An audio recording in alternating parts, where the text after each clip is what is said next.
everybody, this is Glenda with Fralins and Friends. Tonight I'm going to read some poems. I've got about 4 of them here. The first one is Crickets.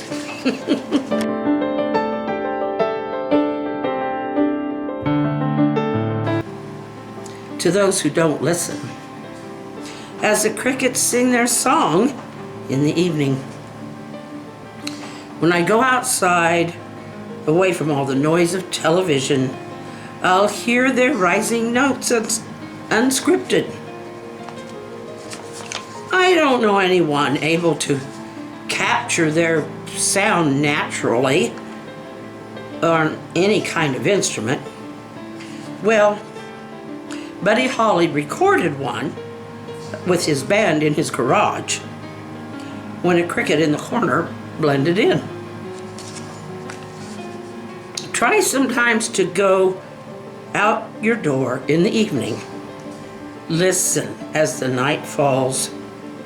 Hear the relaxing notes. Then go to your bed, close your eyes, and let that peace grant you precious sleep. Yeah, a little funny to some, but remember who I am. I'm an old country gal.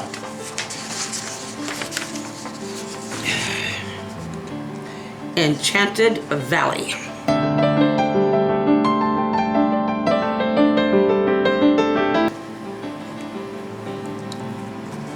As a child, our valley seemed enchanted, not by fairies or magical being, but by God and the wonder of His natural world. West of our house rose the rolling Flint Hills. To the east, just below the fields, the Big Blue River. When friends visited our farm, the coyotes yipped and yelped at night. It entertained those canines and frightened our overnight guests. I had to be careful to stay somber. Sometimes my hand over my smile, for the coyotes were miles away and we had a guard dog to chase them off. Coyotes packed together for their nightly song, but they approach small prey alone. The mighty song somewhere relaxed me to sleep. I had safety with me, Father's protection, and our dog's vigilance. Any day is all right. What about my horse? Maybe I have. I just haven't found it. I had to go looking for a bunch of these because I couldn't find them on a lot of them on my computer. Okay, I'm going to read you this. This is one that I wrote Joe for Valentine's Day, but I thought you guys might enjoy hearing it.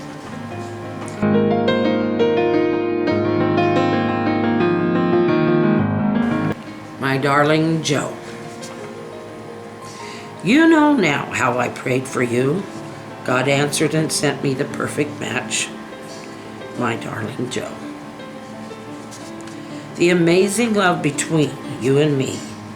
2 kids met and tried to make a world, a small world, around a worthy center.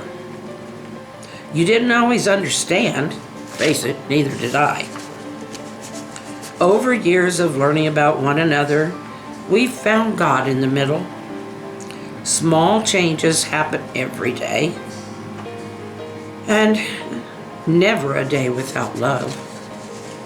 No matter how angry we thought we were, each waited for the other, and we've never failed to return to a loving grace that's grown and grown, almost 49 years. Love you, Joe, forever.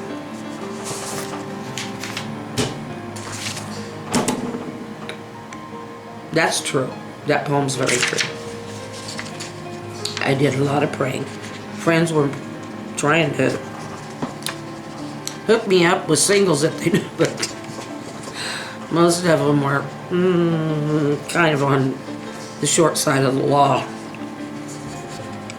So, I mean, it's not that they were terrible people, but let's just say they're... And I don't think my friends knew that until after, and I was like, no, sorry, I'm not interested. So when they told me about Joe, I was like, oh, please, no, not again.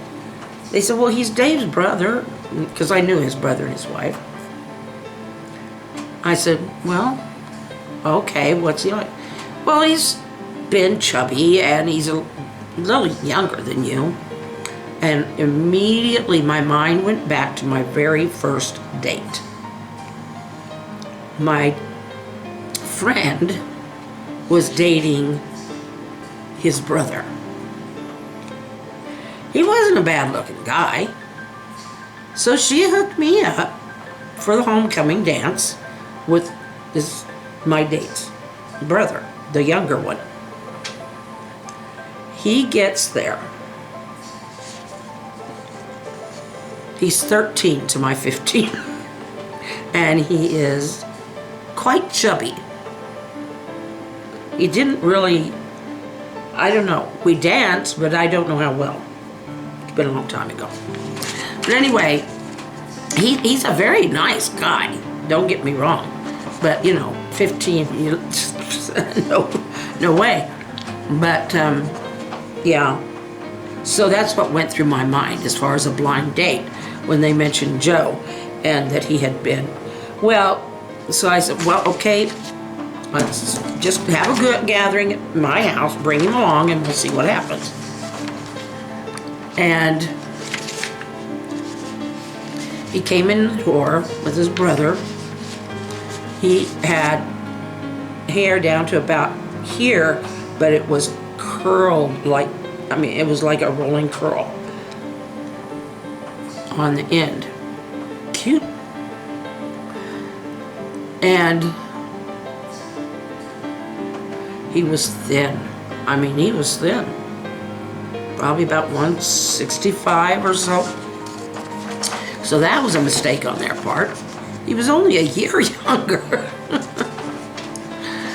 Anyway, he was so shy. The first 3 dates. And finally, I couldn't take it anymore because I'm a talker. And I said, what are you mad at me about? Because he was talking to his brother. And Joe does not like to be interrupted. I said, what are you mad at me about? He says, I'm not mad at you, but I will be if you don't quit asking.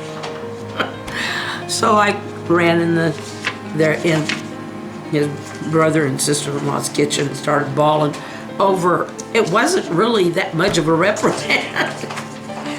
Anyway, that's the story, and we're sticking to it. We met in May and married in August.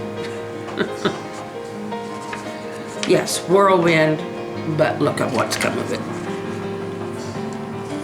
So let's read the last poem. Let the wind blow around you. Sit a moment in silence. Let the wind blow around you. Set free the darkness of this world. Find your part to play it well. Worry not, the Lord will guide you. You may bring peace to one savage soul, or resolution to a problem. Let the Spirit that is holy lead you. For this world of hurt can't be won without His intervention. Find friends of similar fabric to reach into the darkness. Let the Lord be master of your hands and venture forward in peace. Be calm and listen. Let the wind blow around you. That one I wrote because I guess I needed it at the time. There is a verse in the Bible where I think it's Jesus says, don't worry about what you're going to say. I'll put the words in your mouth. I think he did with that one. I really think he did with a lot of things. I love all of you, and I hope that you've enjoyed my poems, and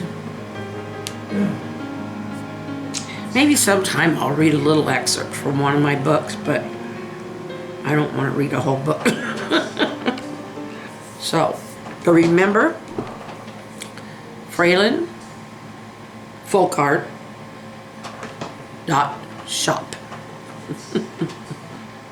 And if you didn't see me paint that Rhode Island red chicken, go back a couple and you'll find it.